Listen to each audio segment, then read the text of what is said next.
बिस्मिल्लाहिर्रहमानिर्रहीम। अस्सलाम वालेकुम। आज 22 अक्टूबर है और दिन है बुध का।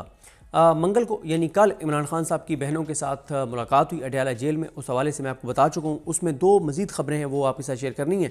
मोहम्मद मालिक साहब ने एक बड़ा इंकशाफ किया है, दावा किया है, ख़बर दी है, उस पर भी बात करेंगे। 26वीं आईनी तरमीम पे मैं बात नहीं कर सका, जो सुप्रीम कोर्ट में अंदरूनी लड़ाइयाँ चल रही हैं उन पर मैं बात नहीं कर सका, उस पर भी जो है वो बात करेंगे। पहले बात कर लेते हैं कि इमरान खान साहब की कल जो मुलाकात हुई है बहनों के साथ, और बाकी चीज़ें तो सारी मैं बता चुका हूँ। मैंने कल फिर एक और चीज़ चेक की कि क्योंकि जो भी इमरान खान साहब से मुलाकात करके आता है अडयाला जेल में, तो पार्टी के कुछ ज़िम्मेदारान तक इमरान खान साहब की पार्टी के हवाले से जो इंस्ट्रक्शंस होती हैं, तो वो इंस्ट्रक्शंस मैंने चेक किया कि कौन कौन सी इंस्ट्रक्शंस खान साहब तक पहुँची। ख़ास तौर पर सुहेल आफरीदी साहब के मामले में, क्योंकि सुहेल आफरीदी साहब को मुलाकात नहीं करने दी जा रही और काबीना का मामला बहुत इंपॉर्टेंट है। मेरी इत्तला ये है कि इमरान खान साहब को मुलाकात में ये शेयर किया गया कि बैरिस्टर गौहर साहब ने मीडिया टॉक करते हुए कहा है कि अगर सुहेल आफरीदी साहब की इमरान खान साहब से मुलाकात नहीं करवाई जाती तो फिर सुहेल आफरीदी साहब जो है वो आर्जी तौर पर 10 रुकनी काबीना अनाउंस कर देंगे, लेकिन जब इमरान खान साहब से उनकी मुलाकात हो जाएगी तो फिर वो फैसला करेंगे कि उन 10 में से भी किसको रखना है, किसको निकालना है और मज़ीद कौन कौन से वज़रा जो है वो ऐड करने हैं। इस हवाले से इमरान खान साहब ने सुहेल आफरीदी साहब को पैगाम भिजवाया है कि मेरी तरफ से आप मुकम्मल तौर पर बाइख्तियार हैं। काबीना के हवाले से आप जो भी फैसला करना चाहते हैं KPK में, आप मेरे कप्तान हैं, आप मेरी टीम के कप्तान हैं और आप जो बेहतर फैसला करना समझते हैं वो आप कीजिए। मेरी तरफ से आप मुकम्मल तौर पर बाइख्तियार हैं। मैंने फिर ये भी पूछा कि क्या इमरान खान साहब ने कोई नाम ये भी कहा है कि इसको लाजमी रखें, इसको लाजमी रखें। उन्होंने कहा ऐसी कोई बात नहीं है, क्योंकि इस हवाले से मैं आपको ख़बर पहले दे चुका हूँ कि इमरान खान साहब ने सिर्फ जो है मुज़म्मिल असलम साहब के हवाले से कहा था कि उनको लाजमी रखें, और फिर दूसरी मुलाकात में इमरान खान साहब ने कहा था कि मैं मुकम्मल तौर पर सुहेल आफरीदी पे छोड़ता हूँ। और फिर सुहेल आफरीदी साहब को मैंने आपको बताया था कि मेरी इन्फॉर्मेशन ये है कि उन्होंने ये फैसला किया कि मुज़म्मिल असलम साहब को वो काबीना में शामिल करेंगे, लेकिन बैरिस्टर सैफ साहब के हवाले से सुहेल आफरीदी साहब उनको काबीना में शामिल नहीं करेंगे। और सुहेल आफरीदी साहब ये समझते हैं कि अगर इमरान खान साहब बैरिस्टर सैफ साहब को काबीना में शामिल करना चाहते हैं तो फिर इमरान खान साहब खुद अडयाला से अनाउंस करें कि बैरिस्टर सैफ को मैं काबीना में शामिल कर रहा हूँ। बाकी इमरान खान साहब ने जो बलदियाती इलेक्शन है उनके हवाले से एक बड़ा हुक्म जारी किया है। वो खैर पार्टी PTI जब मुनासिब समझेगी वो बताएगी, क्योंकि इतना मैं आपको बता देता हूँ कि इस बार इमरान खान साहब ने पार्टी को कहा है कि आपने वो गलती नहीं करनी जो आपने 8 फरवरी के मौके पे की थी, और जिन PTI के कुछ 2-3 रहनुमाओं के दबाव में आके एक फ़ैसला जो होने जा रहा था 8 फरवरी को नहीं होने दिया गया था, तो इमरान खान साहब ने कहा कि अब वो गलती आपने नहीं दोहरानी। इस हवाले से PTI खुद अनाउंस कर देगी। और बाकी एक तंजीमी ओहदेदार ने खान साहब को पैगाम भेजा था कि मुझे पता चला है कि आप मुझे ज़िम्मेदारी से हटाने लगे हैं, ओहदे से हटाने लगे हैं, तो अगर आप मुझे हटाने लगे हैं तो आप हुक्म कीजिए, मैं खुद मुसाफ़ी हो जाता हूँ। तो खान साहब ने कहा कि नहीं, ऐसी कोई बात नहीं है, मैं उनको ओहदे से नहीं हटा रहा। ये हो गई चीज़ें। बाकी मोहम्मद मालिक साहब ने बड़ा एक इंकशाफ किया है, एनालिसिस दिया है, ख़बर दी है, उस पर बात करते हैं।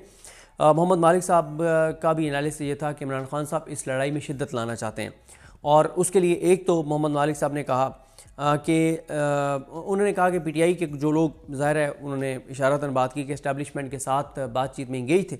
उन्होंने पहले इस्टेब्लिशमेंट को कहा था कि अगर आप हमारे ज़रिए, बातचीत के ज़रिए किसी तरह से मामला हल नहीं करेंगे तो फिर एक टाइम आएगा कि जब हम इरेलीवेंट हो जाएंगे और पार्टी की यंग लॉट आगे आ जाएगी, और फिर वो यंग लॉट वो होगी जो ज़ाहिर है आपकी बात भी नहीं सुनेगी। और वही हो रहा है। आप इस वक्त देखें कि प्रैक्टिकली इस वक्त सूबे और वफाक के दरमियान राब्ते कट चुके हैं, कोई राब्ता नहीं है।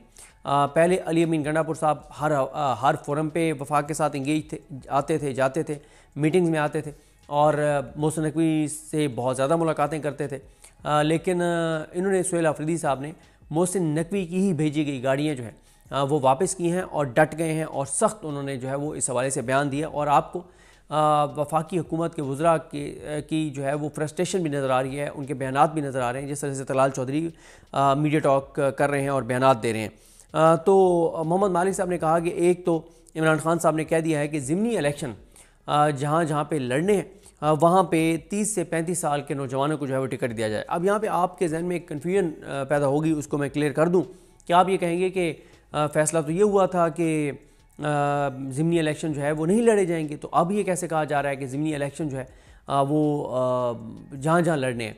फैसला ये हुआ था कि KPK में ज़िमनी इलेक्शन के हवाले से खान साहब ने पार्टी में छोड़ दिया था कि आप फैसला कर लें। बाकी पंजाब में उन्होंने कहा था कि हम ज़िमनी इलेक्शन नहीं लड़ेंगे, और ये खान साहब ने कहा था कि अगर हमने ज़िमनी इलेक्शन लड़ने भी हुए तो वहाँ पे middle class, lower middle class के पार्टी वर्कर को टिकट दिया जाएगा।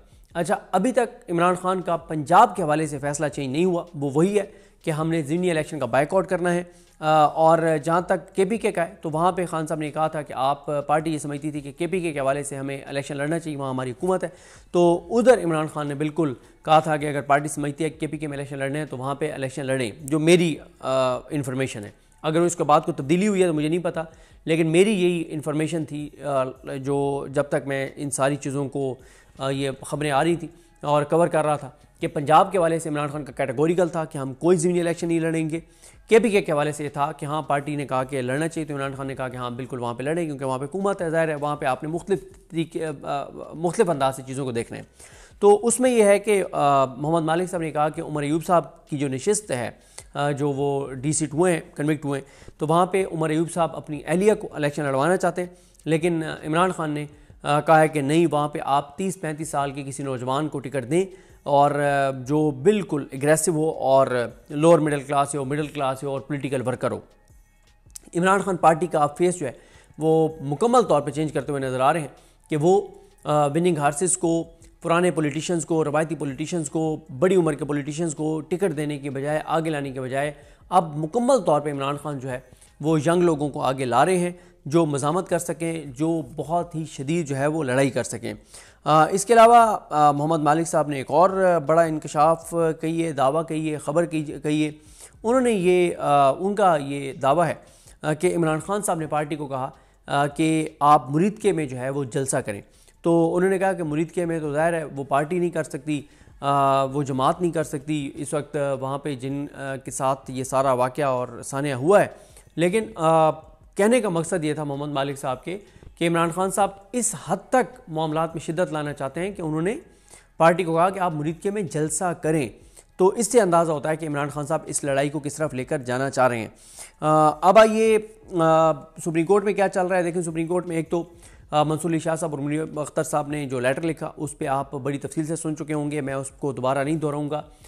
सिंपल है, सुप्रीम जुडिशल कौंसिल का इजलास था 18 अक्टूबर को, जिस इजलास में जजेस का जो कोड ऑफ कंडक्ट है उसमें तब्दीली होनी थी। जजेस के कोड ऑफ कंडक्ट से मुराद ये है कि जज जो है उसने क्या करना है क्या नहीं करना, ये उनका कोड ऑफ कंडक्ट है। और इस कोड ऑफ कंडक्ट में तब्दीलियाँ जो कर सकती है वो सुप्रीम जुडिशल कौंसिल कर सकती है, जो जजेस के एहतसाब का वाहिद आइनी फोरम है। और सुप्रीम जुडिशल कौंसिल में कौन कौन होता है? सुप्रीम जुडिशल कौंसिल में 3 सुप्रीम कोर्ट के जजेस होते हैं, चीफ जस्टिस पाकिस्तान, और 2 सीनियर 3 जजेस, और 2 होते हैं हाई कोर्ट्स के सीनियर जजेस।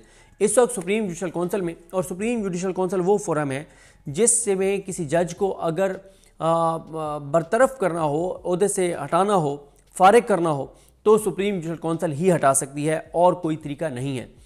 तो सुप्रीम जुडिशल कौंसिल में इस वक्त जाहिर अफरीदी साहब हैं, मंसूर अली शाह साहब हैं, मुनीर अख्तर साहब हैं, जस्टिस आली नीलम है और जस्टिस सरफराज डोगर हैं। तो ये है इस वक्त सुप्रीम जुडिशल कौंसिल की जो मेम्बरान है ये हैं। तो मामला ये था कि इनके जजेस के ज़ाब्ता अखलाक में तब्दीली होनी थी। इस हवाले से मंसूर अली शाह साहब और मुनीर अख्तर साहब ने लेटर लिखा इस इजलास से पहले, और चीफ जस्टिस पाकिस्तान को कहा कि आपने अगर इसमें ये चीज़ें लानी भी हैं तो आप इसकी तश्कील 9 करें और इसमें जस्टिस सरफराज डोगर को मत बिठाएं, क्योंकि उनका मामला सब जुडिस है, उनका मामला अदालत में ज़ेर इल्तवा है। उनकी ट्रांसफ़र को और उनकी सीनियरिटी को इस्लामाबाद हाई कोर्ट के 5 जजेस ने चैलेंज किया हुआ है। तो आप अगर इतना बड़ा फ़ैसला इनके वोट से कर देंगे तो फिर कल को ये होगा कि अगर ये इनके ख़िलाफ़ फैसला आ जाता है और ये नहीं रहते chief justice Islamabad high court, तो इसका मतलब यह है कि ये तो सुप्रीम जुडिशल कौंसिल के मेंबर भी नहीं बन सकते थे। तो आप इतना बड़ा फ़ैसला एक ऐसे शख्स के साथ मिलकर कैसे कर सकते हैं जिसके मुस्तकबिल के हवाले से ही अभी डाउट्स हैं और क्लैरिटी नहीं है। तो ये कुछ चीज़ें थी जो मैंने कहा आपके साथ शेयर कीजिए। मुझे अपनी दुआ में याद रखें। अल्लाह करीम हम सब का हामी नासर। अल्लाह हाफ़िज़।